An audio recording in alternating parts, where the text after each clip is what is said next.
Hello guys, this is Ahmed again. I'm going to explain today how to build up your first circuit, which is for the AC motor that you wish to install in your factory, or how I'm going to show you the design for the simulation for your AC power control circuit and the AC power circuit. And we're going to use the application EKTS that we have installed in our previous video. And here it resides here on the desktop. Okay, we're going to open it, and here the application is opened. We're going first to define the elements that we are going to use in our circuits. And again, I have said that we have two different circuits. We have the power circuit and we have the control circuit. And maybe both in the real life you cannot differentiate between them, or because the lot of wires is going and outgoing, and this is we cannot see them or recognize them because you don't know exactly how it's work. But I'm going to show you how does this work, or how can we differentiate between both. Okay, so we're going here to build up our first circuit, and again we're going to start with the power circuit for the motor, and we're going to use here three-phase power supply, okay, that we have shown in the previous video. And we are going to use also the normally open turbo contact right here. Sorry, not this one. Normally open turbo contact, yes, this one.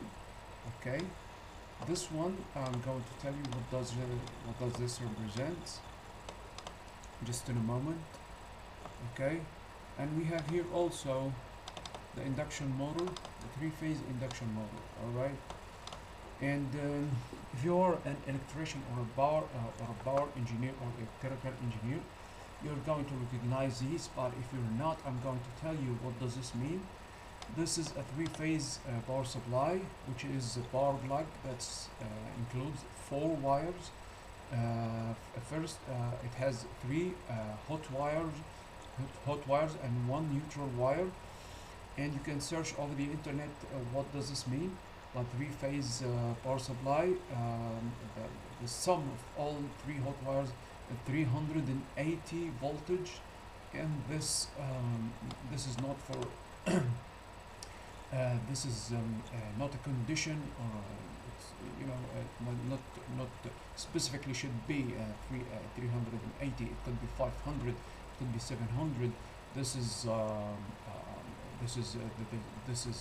depending on the elements or the device you're going to initiate that you are going to initiate in your power factory, or in your factory. Okay, and then we're going to use this one. Okay, yeah, so this is the power plug, which is a three-phase type, and then we have a contactor, and we have three contacts. In the this one represents the three contacts in the contactor that you have in your factory, and this is represents the motor that you are going to install in your place, and which is it has three pins here. You see here, this represents the three phase contacts that you are going to connect from the power plug, and then to the contactor, and then to the AC motor. Okay, so we're going to use this right now. Okay, we're going to connect this one, and then connect this one, and then connect this one. Okay, it's like that. And then we're going also, by the way, we're going to connect this one, this one also. Okay, and this one also, we're going to connect this one. So we have here our first build power circuit that we have that you have built ever in an electrical design application. This is the first power circuit that you have ever built. And then, so we have finished our power circuit. We're going to design our control circuit, which is titled as direct online method, control method. This is direct online control method. that we are using to initiate one AC motor. This AC motor is going to just be initiated and work in this and rotate in the same direction till it starts, until it does its function, and then till it's shut it down.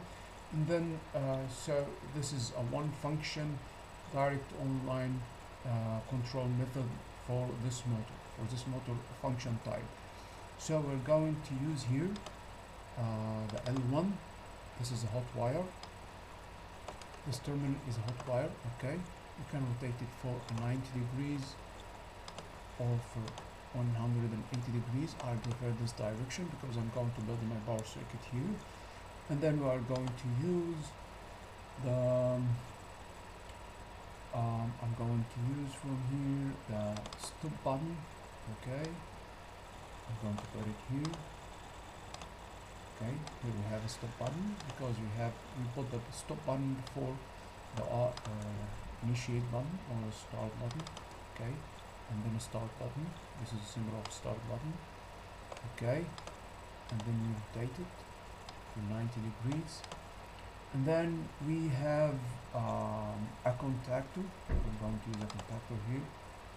Okay, we're going to rotate it for about 90 degrees just to accommodate the simulation. And then we're going to use the neutral line. Okay, we're going to put it here. And then what else we have? We're going to use normally open contact.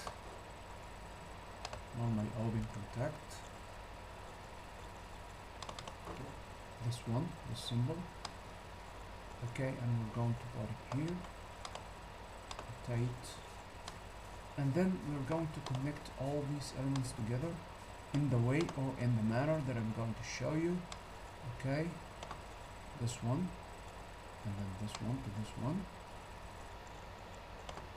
Okay, and then we are going to connect the contactor, and then we're going to connect to the terminal, and then this one, this normally open contact, we're going to connect to as a latch.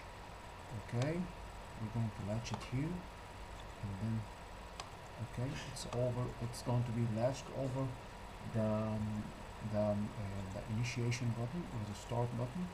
Okay, and we're going to name this one. We have to name it. We have first to name the contactor. We're going to name the contactor as K1, for example, and then we're going to latch it over K1. So because just we have one contactor, all right. And then I guess this is all. Here we go. We're going to press on this button to press run. Oh yes, this one we didn't name. We have to name this one and the contactor that we have just named here, this contactor 1. All right, and then we are going to press run, and then here's the motor is running, successfully running. And then if we're going to stop the motor, we're going to press on this button.